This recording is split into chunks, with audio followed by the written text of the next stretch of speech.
My parents said I'd never impress anyone fixing screens until a startup chose me for something bigger, and made the smiles on their faces faded. If you asked my parents to describe their children at any family dinner, you'd hear something like, Emily, oh, she's the achiever valedictorian. MBA works in strategy consulting, whatever that means.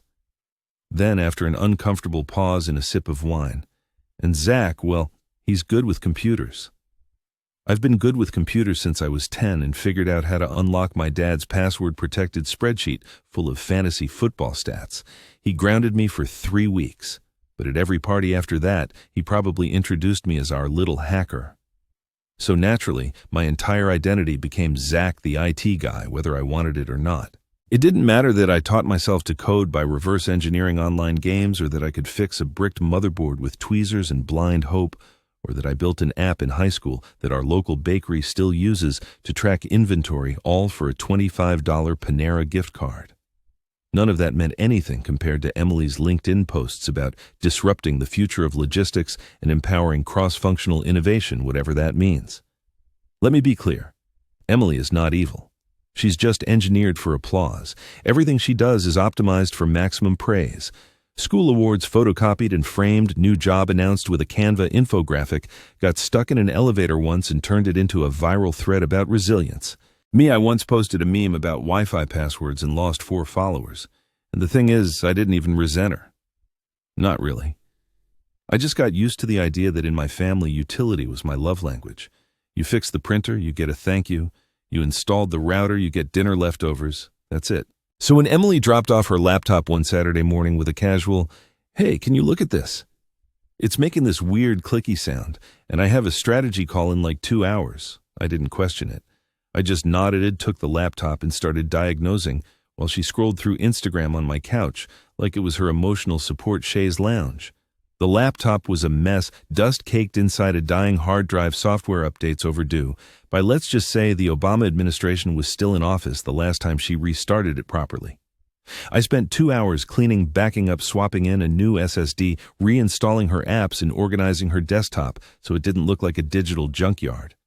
I even replaced her charging cable because hers had been held together by hope and scotch tape. When I handed it back, she barely looked up. "Thanks. You're like super useful." I blinked. "That's it," she smiled like she was giving me a compliment. "I mean it. You're useful. Not impressive, but useful." Then she left. No thank you note, no. "Wow, you saved my life." Just that smug little nod people give the barista when their coffee order is correct. Useful, not impressive.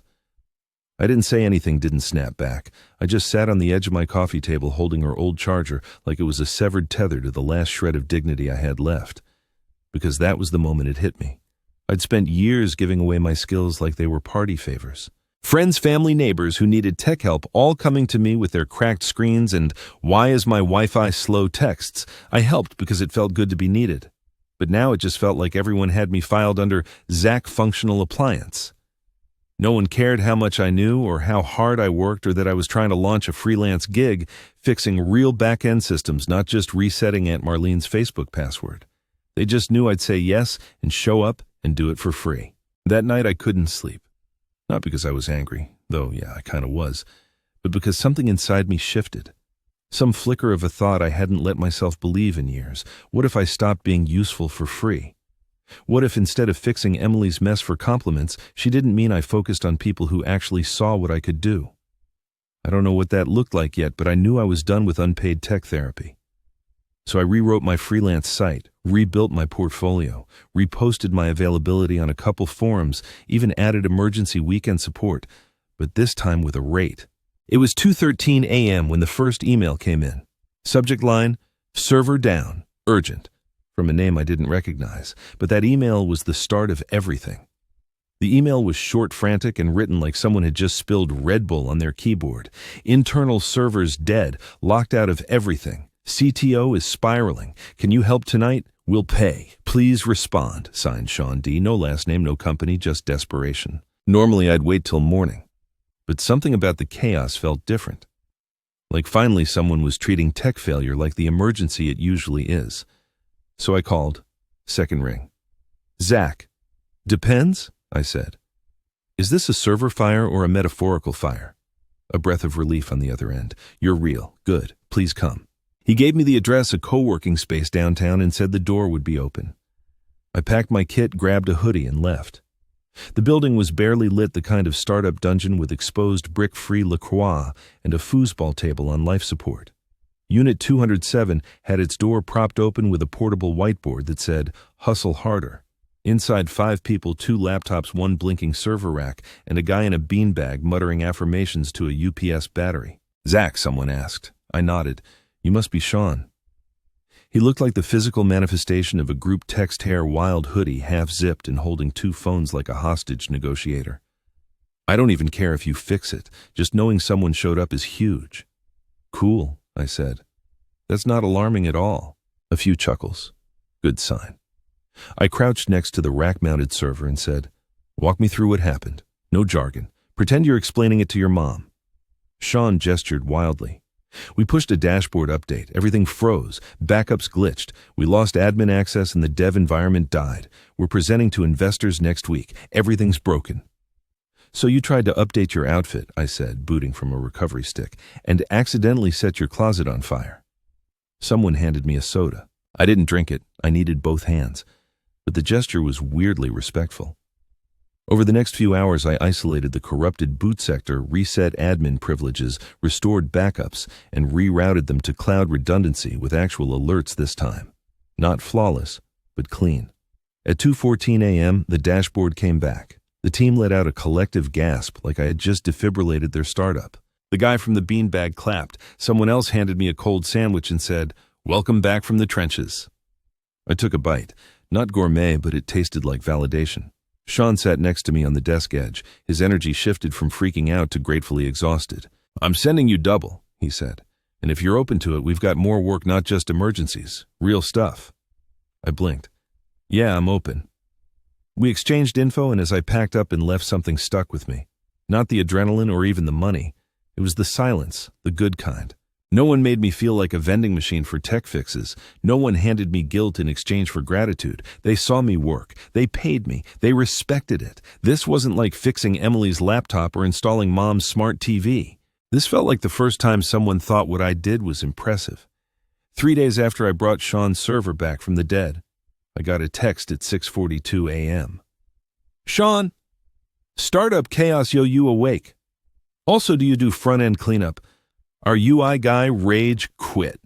I blinked at my phone, not sure which part to address first.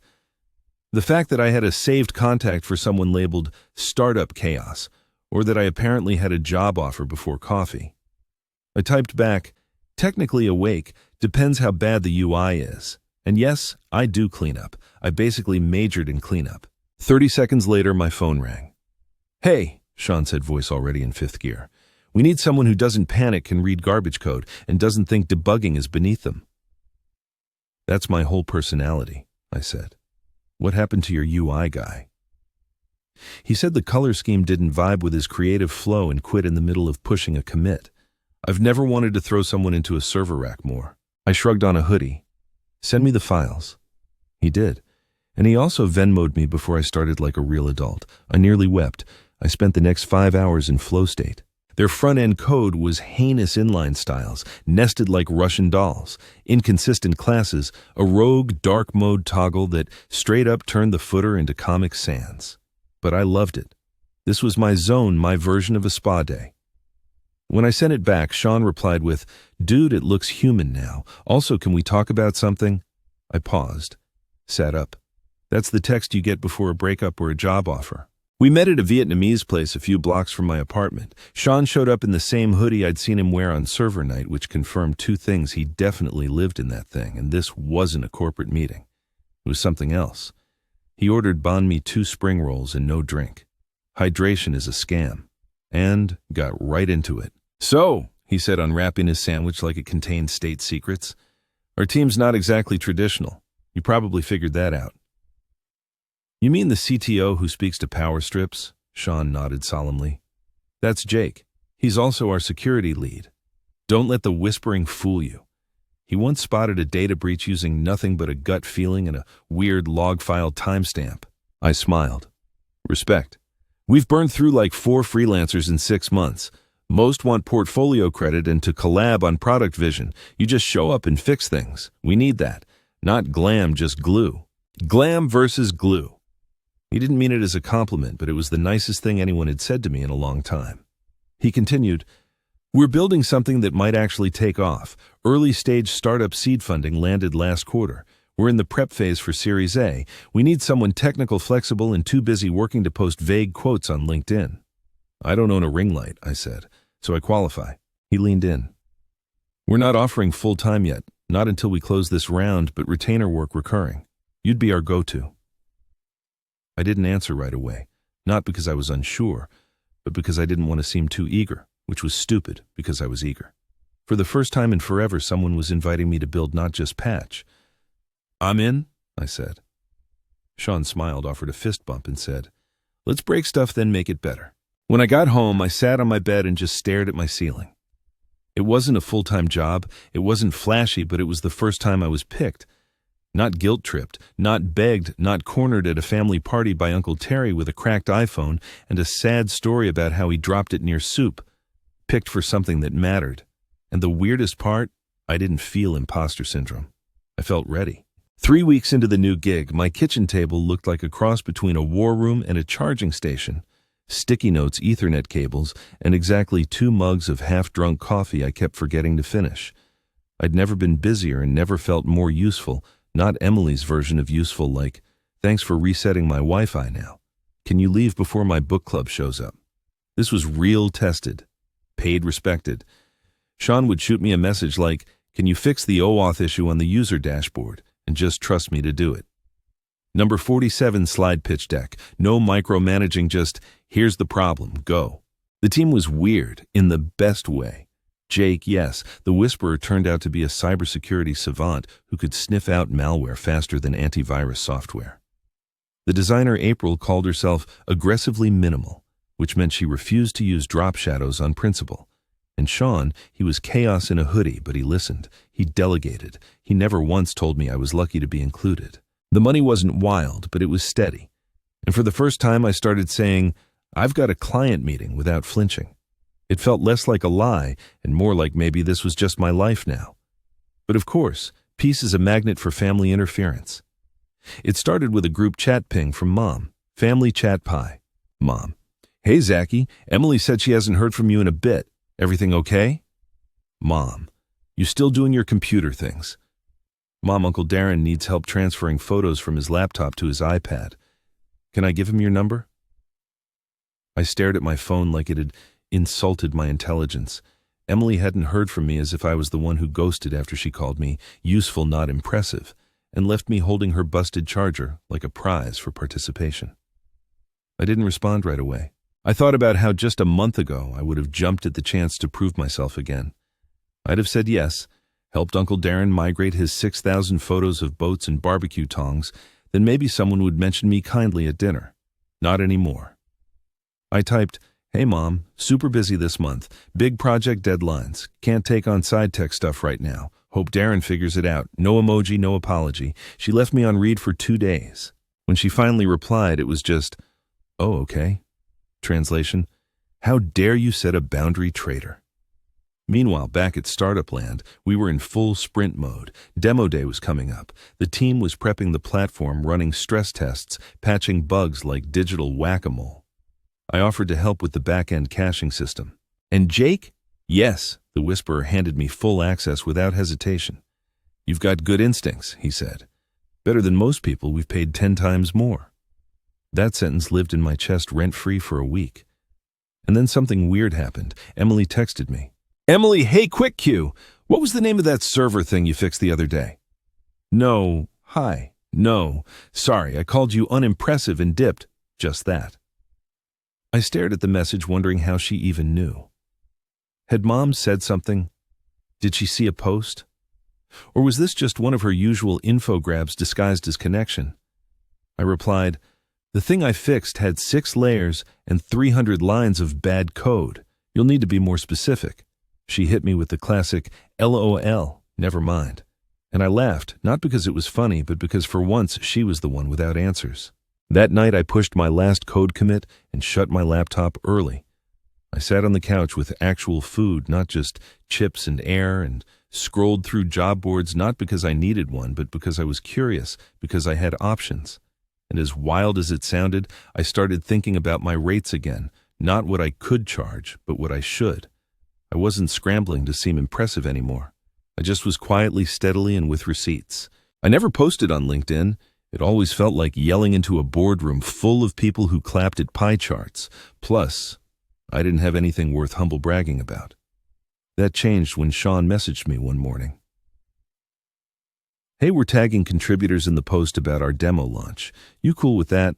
I hesitated, not because I was hiding, but because I knew what tagging meant visibility, and visibility meant certain people might crawl out of the woodwork. But I said yes. The post went live the next day, a screenshot of our slick new dashboard, some startup jargon, and then right there in bold, "Big thanks to Zach B. for stepping in and making the impossible happen." I didn't think much of it until my phone started buzzing. An old classmate liked the post, then a guy I hadn't seen since freshman year econ, then my mom. Emily viewed my LinkedIn profile twice. You know how some people are stealthy lurkers? Not Emily. She's the kind who clicks through like she's shopping for intel. I stared at the screen, almost laughing. This woman once told me that freelancing is just unemployment with a Wi-Fi password. Now she was creeping my page like it held trade secrets. That weekend, Mom called, not texted, not group chatted, called. "Hi, honey," she sang like we hadn't barely spoken in weeks. "Just wanted to check in. How's the computer work?" I let the silence hang a beat too long. "It's going well. I saw something online. You were mentioned in a post from a company." "Yeah," I said casually. "Startup I've been working with?" "Oh, wow. Is that like full-time now?" "Nope, contract, but they treat me well." She didn't know what to do with that no 401k, no dental plan. How could I possibly be content? Then she dropped the real question. "Emily said she was surprised to see that. She thought you were still doing those little projects for friends." Ah, there it was. I smiled. Tell her things changed. A few days later, I went over to my parents' place for dinner, first time in months. Emily was already there, of course, perched at the dining room table with her laptop open like a judge presiding over the dinner rolls. She didn't look up when I came in, just, "Oh, hey." I sat down, said nothing. 15 minutes in during salad, she dropped it casually. "So how long have you been working with Sean?" I blinked. "Since the server crash," I said. She looked surprised I didn't try to deny it. "Didn't know you did infrastructure." I shrugged. "Didn't know you checked my profile twice in 24 hours. She flushed. "Not a lot, just enough to clock it." "I was just curious," she muttered. "Sure," I said. "Curiosity's healthy." Dad cleared his throat. "Zach's been doing really well lately, right, son?" That was new praise at a dinner table from him. What timeline was this? Emily stabbed her lettuce like it owed her money. After dinner, she pulled me aside. "Look," she said, "I know we don't talk much, but Sean's company, they're legit." "They are." "And you're working with them like on real stuff." "Yep." She looked almost lost. "But how did that even happen?" "I showed up," I said. "Did the work didn't ask for applause." She didn't respond, just stared at me like she was trying to relearn who I was. And honestly, that was fine with me. The next message came 3 days later, not from Sean, not from my mom, from Emily. "Hey, got a sec?" I stared at it for a solid minute. We weren't got a sec people. We were more see you twice a year and pretend we don't remember middle school people. I replied, "What's up?" 10 seconds later. "Can we meet for coffee?" I debated. On one hand, every previous meeting had ended in her asking me to fix something, pay for something, or give her my Netflix password because you don't use it anyway. On the other, curiosity and, okay, a little petty satisfaction. So I said yes. We met at some trendy cafe she liked where the cappuccinos had leaf art and the chairs were designed by someone who hated backs. She showed up in her usual business casual armor blazer blouse, subtle heels like she was about to audit the entire building. I showed up in a hoodie and jeans with a coffee stain that told the story of my 8 a.m. bug fix. "Thanks for meeting," she said. "No worries," I said, sipping something overpriced. She cut to the chase. "So I've been freelancing a bit too, consulting on the side. A startup reached out to me about brand strategy and they mentioned your name." My eyebrows went up. "Yeah. They said you came highly recommended, that you've been helping build their back end and that the system actually runs smoothly now." "Sounds like me." She hesitated. Then she said the words I never expected from her mouth. They asked if I wanted to come on for a rebrand project, but I realized I don't know much about their infrastructure. I thought maybe if you and I collaborated, we'd make a stronger pitch. I blinked. Not because of the offer, but because she was making it like we'd always been a team, as if we had a history of mutual respect and sibling synergy. You want to pitch together? Well, she said, swirling her coffee like it had secrets, I figure they already trust you and I can bring the design and comms angle. I think it would be mutually beneficial. That corporate tone she used, like she was presenting to a board, not to her brother. I took a breath. Emily, I said, calm and quiet, do you remember what you said to me the day I fixed your laptop? She blinked. No, you called me useful, not impressive, then left without a thank you. Her lips tightened just a flicker. I didn't mean it like that, she said. You know how I get when I'm stressed. You say what you actually think. She looked annoyed. That's not fair. No, I said. It's accurate. We sat there, the cafe suddenly too quiet. Then I leaned forward. I don't think this is a good idea, I said. Not because I can't work with you, but because I've finally built something that doesn't involve chasing validation and teaming up with you, that feels like a step backward. She sat back like I'd slapped her with a resume. Well, she muttered. I'm not angry, I added. I just don't need this or you not in this way. She didn't reply. Eventually, she stood up, straightened her jacket, and said, Good luck, Zach. But the tone that wasn't condescending. That was confused. Later that night, Sean texted me, Hey, did Emily reach out? She CC'd you on something earlier, then unsent it. I laughed. Yeah, we had coffee. Weird vibes. Let's just say she's learning I don't just fix screens anymore. The platform went live on a Wednesday. No soft launch, no quiet beta, just a full-throttle announcement on social media followed by demo videos, client testimonials, and a glitzy highlight reel featuring snappy music and screenshots of features I had spent the last 2 months fine-tuning at 2 a.m. The startup's post exploded. It got picked up by a mid-tier tech blog. One of the VC partners retweeted it with fire emojis. The comment section was full of phrases like, Finally someone built this right, and seamless user experience. Sean tagged everyone, every dev, every designer, every consultant, including me. My name front and center under the heading, Platform Infrastructure plus Stability Lead Zach B. That one line changed everything. People I hadn't spoken to since high school reached out. A guy I used to tutor in geometry DM'd me to ask if I was accepting mentees. My old boss from the electronics store, the one who once told me to tone it down, sent a polite congratulations. But the best moment, Emily called. I let it ring. She left a voicemail. Hey, just wanted to say congrats, I guess. Big day. Everyone's talking about it. I didn't realize you'd gotten that far. Her voice sounded weirdly tight, like she'd swallowed something too big to admit. Then she added, Anyway, I know we didn't end things great last time we talked, but maybe we can catch up soon. I'd love to hear more about what you're doing. Yeah, let me know. Click. Later that night, I checked Facebook. I didn't even know people still used it, but Emily did. Sometimes people you overlook end up surprising you. Keep your eyes open. Proud of certain folks today. No tags, no names, but I knew, and so did everyone in our family chat. Uncle Darren replied with a thumbs up emoji. Mom commented, so true, with a blue heart. I didn't respond.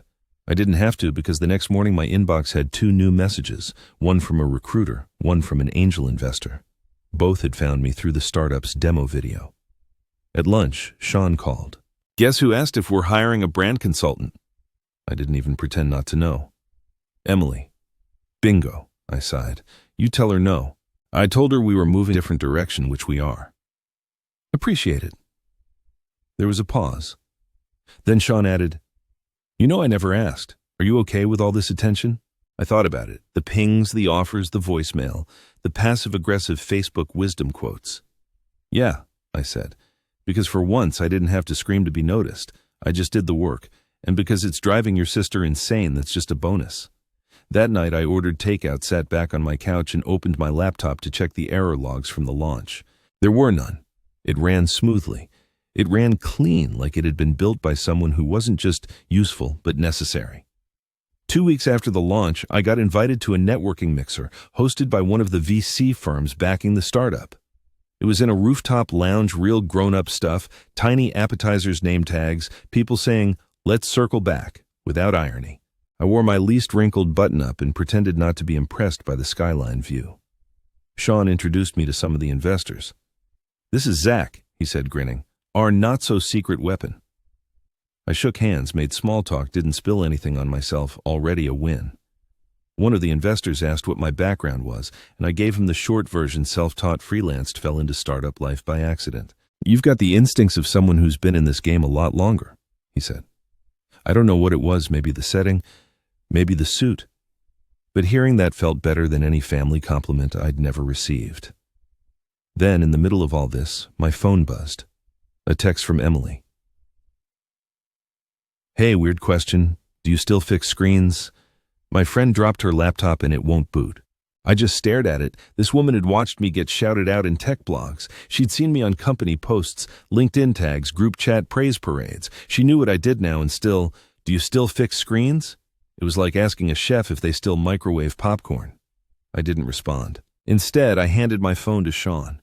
He read it, then looked at me. "She's serious." "Very." "What are you gonna say?" I took my phone back, typed, "Not anymore." Then I put the phone away and went back to the rooftop. 3 days later, I got a handwritten card in the mail from my mom, front a cartoon cat holding a tiny laptop. Inside, "Just wanted to say how proud we are. Your dad showed your video to his bowling league. Emily's been quiet lately. Ha ha ha. Love you, Mom." I put the card on my desk next to my new onboarding packet because Sean had just offered me a lead role, full-time title, head of infrastructure. And no one, not Emily, not Mom, not some sad family group chat could reduce that to useful. Because now I wasn't just fixing broken stuff, I was building it.